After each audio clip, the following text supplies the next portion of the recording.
Richard Kuklinski è stato uno dei più feroci serial killer di tutti i tempi. Molto spesso è stato assoldato dalla mafia italo-americana come killer. I suoi metodi erano famosi per la brutalità che usava nel torturare le vittime. Venne soprannominato Iceman perché lasciava le vittime in una cella frigorifera per danneggiare le prove. La polizia pensa che abbia ucciso dalle 100 alle 250 persone.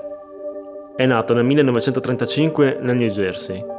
La sua infanzia non è stata felice e tranquilla. Suo padre picchiava ferocemente sia lui che i suoi fratelli e quando Richard aveva 5 anni uccise il fratello maggiore di botte e poi abbandonò la famiglia. Ma anche la madre era molto violenta e continuava a picchiarli. Questo fece aumentare la rabbia dentro di lui e iniziò a sviluppare uno di quei comportamenti tipici dei futuri serial killer: la violenza e tortura sugli animali, che uccideva e mutilava. A 13 anni uccise la prima persona, un suo coetaneo, che era leader di una banda di quartiere e che aveva la colpa di averlo preso in giro. Ma non si limitò ad ucciderlo. Gli tagliò le dita delle mani, i piedi e gli strappò uno a uno tutti i denti con delle pinze per far sì che non lo potessero identificare e poi occultò il cadavere. Conosce il mafioso italo-americano e iniziò a collaborare con loro, con una lunga serie di omicidi che fecero scalpore dall'inizio degli anni 70. Prima di compiere 30 anni, raccontò in seguito, uccise più di 60 persone. In poco tempo si fece conoscere in quell'ambiente per la sua crudeltà e freddezza e venne chiamato da diverse famiglie mafiose, spostandosi di tanto in tanto anche in Europa per seguire le vittime. Aveva metodi violentissimi e crudeli. Uno di questi consisteva nel rapire le vittime, stordirle, legarle in una grotta, puntare su di loro una telecamera e lasciare che i topi e gli animali selvatici lo uccidessero in modo atroce. Dopo un paio di giorni tornava sul posto, prendeva la telecamera, guardava il filmato e poi lo consegnava al mandante come prova. Più avanti si specializzò nell'ottenere una miscela di cianuro che già a breve distanza garantiva, se vaporizzata, la morte in 5 secondi. Inoltre, nell'autopsia non veniva rilevato niente e l'omicidio veniva sempre archiviato come attacco cardiaco. Era un omone di 2 metri e pesava 140 kg.